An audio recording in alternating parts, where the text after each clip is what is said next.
Welcome to the SAURABH Kapil History Podcast. Today, we're opening up an investigative dossier, you could say, on one of history's greatest questions. Where was the original homeland of the Aryans? Now, this is a puzzle that has fascinated scholars for centuries.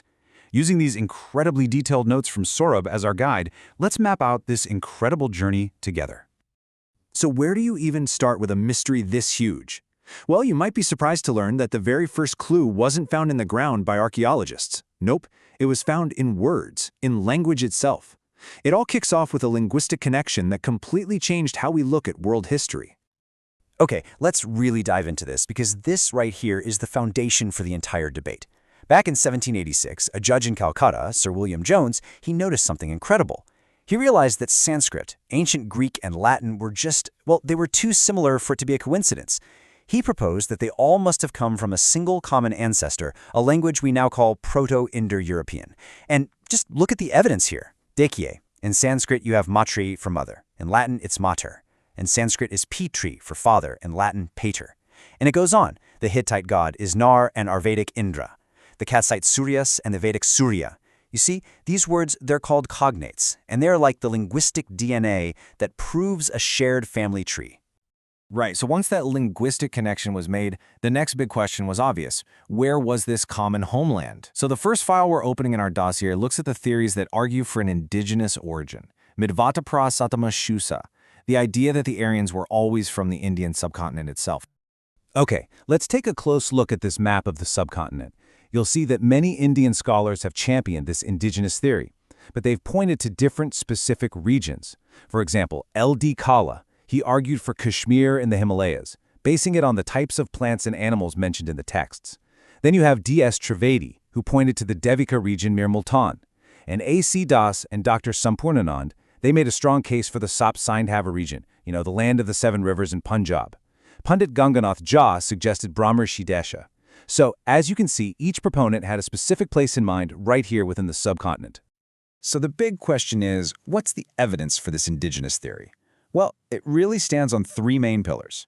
First up, linguistic. The argument here is that Sanskrit has the most original Indo-European root words, yani the core vocabulary. This suggests it was incredibly close to the original parent language. Second, you've got textual evidence straight from the Rig Veda. All the rivers mentioned in the Rig Veda, they're all in the Punjab region. The geography, the plants, the animals, it all fits the Himalayan region perfectly, not Europe. And finally, there's the cultural evidence. The incredibly specific and complex sacrificial rituals you read about in Vedic texts seem to be local Indian traditions, really distinct from what you find anywhere else. But of course, the investigation doesn't just stop in India. Our dossier is about to take us far away from the subcontinent, way up north and out to the west, where other scholars have placed the Aryan homeland, all based on their own interpretations of the very same evidence. Now let's move to these northern extremes and see what the case is. We've got two absolutely fascinating theories here. On the left, there's the Tibet theory, which was championed by Swami Dayanand Saraswati. This one is based on references in the Vedas that seem to point towards Tibet as the ancestral home. But on the right, wow, this is the truly remarkable Arctic theory from the great Dr. Bal Gangadhar Tilak. In his books, The Arctic Home in the Vedas and the Aryan, he used astronomical evidence. Tilak argued that some hymns in the Rig Veda clearly describe 6 months of day and 6 months of night, a phenomenon that, only happens in the polar regions. That's a very powerful argument based on a very real physical fact. And now our investigation takes a sharp turn west, all the way to Europe. Several scholars proposed their own continent as the origin point, and they used all sorts of different evidence. In Germany, for instance, proponents like Penka and Hirt, they looked at physical anthropology, even pointing to ancient texts describing people with traits they considered Germanic. Elsewhere, folks like P. Giles focused on the geography of the Danube Valley in Hungary. And then you had scholars like Naring and Gordon Childe who pointed to those vast, open plains of southern Russia. It just goes to show you, the search for this homeland covered a huge geographical area, with each theory built on a totally unique line of reasoning. All right, we've now arrived at what is really a pivotal moment in our investigation. After looking at theories based in India and in Europe, we're opening the file on the Central Asian theory. Now, this one is really important because it acts as a kind of bridge between East and West, and for many scholars today, it's the most widely accepted theory of all. Let's look closely at this map of Central Asia. This region, you see it? North of Iran, east of the Caspian Sea. It's seen as this crucial corridor. J.G. Rhodes was actually the first to suggest it, but it was the famous scholar Max Muller who really championed it. He identified Bactria, yani today's Balkh region in Afghanistan, as the key distribution point, the place where the Indo-Europeans lived together before they split up and went their separate ways. Others, like Edward Meyer, pointed a bit further east to the Pamir Plateau. So you can see, the focus really starts to narrow in on this specific crossroads of Asia. And this slide, this is just brilliant. It illustrates what many believe is the single strongest piece of evidence for the Central Asian theory. And guess what? We're back to language. This is all about the connection between the Vedic texts of India and the Avestan texts of ancient Iran. What they found was a consistent sound shift.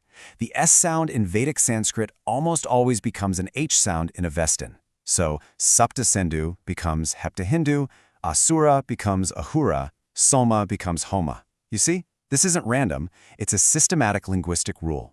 It provides incredibly strong proof that the ancestors of the Vedic Indians and the ancient Iranians must have lived together in this Central Asian region for a long time before they separated. Okay, so if the linguistic evidence points to a shared past in Central Asia, our investigation has to ask the next logical question, right? How did these people actually get to India? And for that, our dossier has to turn from the world of language to the world of archaeology to trace the physical movement of people across the land. This map traces the most likely migration route based on what archaeologists have found in the ground. The journey probably started way up north with something called the Indra culture in southern Siberia around the 2nd millennium BCE. From there, you can see they moved south into what archaeologists have nicknamed the BMAC, the Bactria-Margiana Archaeological Complex. Think of it as a cultural melting pot. From the BMAC, they then had to cross the massive Hindu Kush mountains before they could enter the plains of Punjab in India.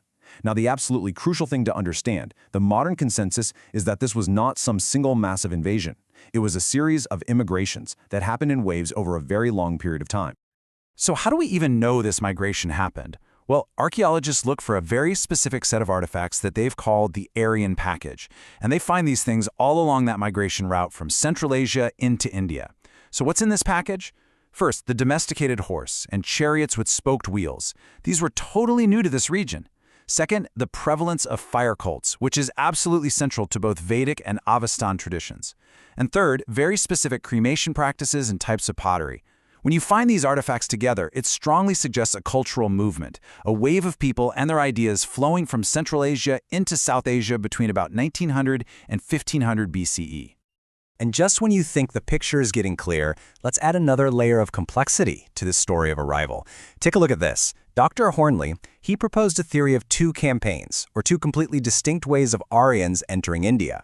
The first, or earlier wave, came and settled, but then later on, a second wave followed them. This really challenges that simple idea of a single uniform group arriving, and it suggests a much more complex, staggered entry of different Aryan groups over a long stretch of time. So, we've followed the evidence all the way from language to ancient texts, from the stars above the Arctic to the pottery buried deep in the steppes. We've mapped out theories that span India, Europe, and Central Asia. Now, it's time. Let's bring all the files in our dossier together and look at the final conclusion. Let's do a really quick-fire recap of our entire investigation with this master list. Okay, for an Indian origin, we saw proponents like A.C. Das. For the Arctic, that unforgettable theory from B.G. Tilak. Over in Europe, we had various locations proposed, everywhere from Germany to Hungary. And finally, we landed on the Central Asian theory, focusing on Bactria, which is supported by that powerful linguistic evidence. I mean, the sheer breadth of all this scholarly work is just incredible to see all in one place. And this brings us to the final conclusion of our dossier. The most crucial takeaway is this: that old idea of a violent Aryan invasion theory, it has been largely rejected by modern scholars. What's now accepted is a much more complex, more nuanced model, a series of Indo-Aryan immigrations that took place over many centuries. These were semi-nomadic peoples, likely originating from the vast Eurasian steppes. And ultimately, to trace these origins through the fog of thousands of years, you need a synthesis of all three fields: linguistics, textual analysis, and archaeology.